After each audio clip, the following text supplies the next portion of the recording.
Trade talks continue today in Stockholm as the president's tariff deadline approaches for some on August 1st, China August 12th. Commerce Secretary Howard Lutnick joins us right now. It's always good to see you, Mr. Secretary. Will you bear with me for just a second before we talk China? Let's talk about the EU deal.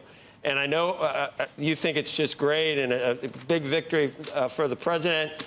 That's your take. I'm going to let you explain why. And I'm not going to defer to the Democrats or legacy media on whether it's a good deal or not. I'm going to go right to who it really seemed to upset, and that's France and Germany.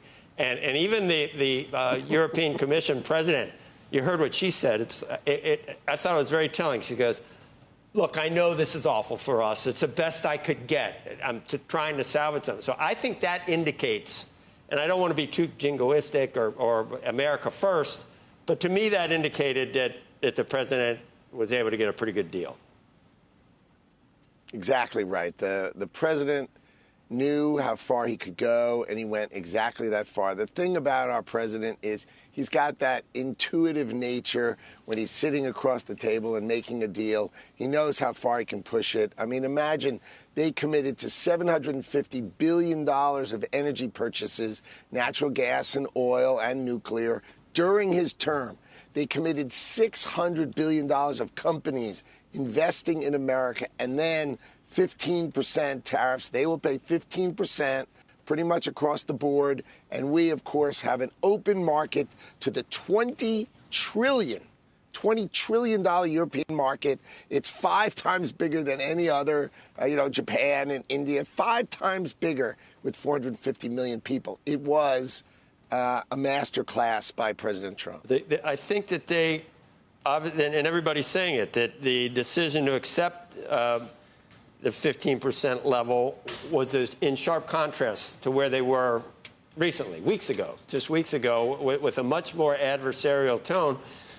And they came to the realization that President Trump thinks that these 15% tariffs should be permanent. And my question is, can you make a strong rationale for why that is the case? Wouldn't it, if it was 0-0 on both sides, and even, got some other things extracted from the EU. Do we want this 15% to onshore? Is that what it's all about, bringing stuff back here? Or is it about all the revenue that gets collected from whomever you want to say is paying it, whether it's, you say it's foreign countries or companies here or consumers or whatever? Why is that the status quo, that it's going to be permanent? Okay, so Europe has a $235 billion a year trade surplus with us, which means at the end of every year, they end up with $235 billion worth of dollars. They sell us more stuff than we sell them. And you know what they do with those dollars? They just buy America. We're basically having America sold out from under us by continuing to have these $1.2 trillion globally trade deficit, which every economist says should not be able to happen. But it's been staying with us for more than decades. So it's got to end. The president is changing it. So his view is you can onshore to get rid of it, or you can pay a tariff to get rid of it. But let's figure out how to get rid of it. And the key to why the Europeans did the deal is autos and pharmaceuticals. I mean, remember, we are the payer of the world, right? All pharmaceuticals, they all make their money by selling to America. And President Trump has been very, very clear. If you're going to sell here, you're going to produce here. And so the Europeans got in front of that freight train and said, we'll pay you 15% for that, but we don't want you to rip all of our companies out of Europe and move them to America. So while the French have got a lot to say, they were able to protect Sanofi from staying in France, because if they didn't do this deal, Sanofi would become an American company.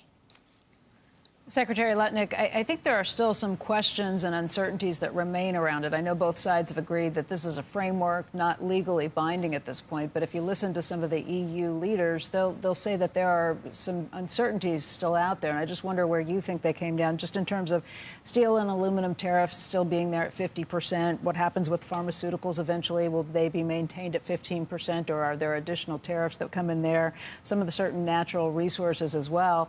And they have said that they can't promise that these pretty hefty expectations for purchases and investment, those massive targets, whether they'll be able to hit them or not, because they're relying in large part, on private funding.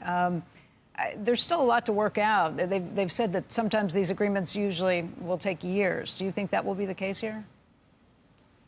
Well, historically, these kind of agreements would take a decade. and they, of course, wouldn't come to fruition, right? Barack Obama spoke to them for his whole term and never got anything accomplished. President Trump works on a different time frame and on a different clock. He wants to get things done now, and he uses the power of the American economy to get things done now. So pharmaceuticals was key. It was important for them to have pharmaceuticals be part of the deal at 15%. Because President Trump is going to come out in the next 2 weeks with his pharmaceutical policy, and it is going to be higher.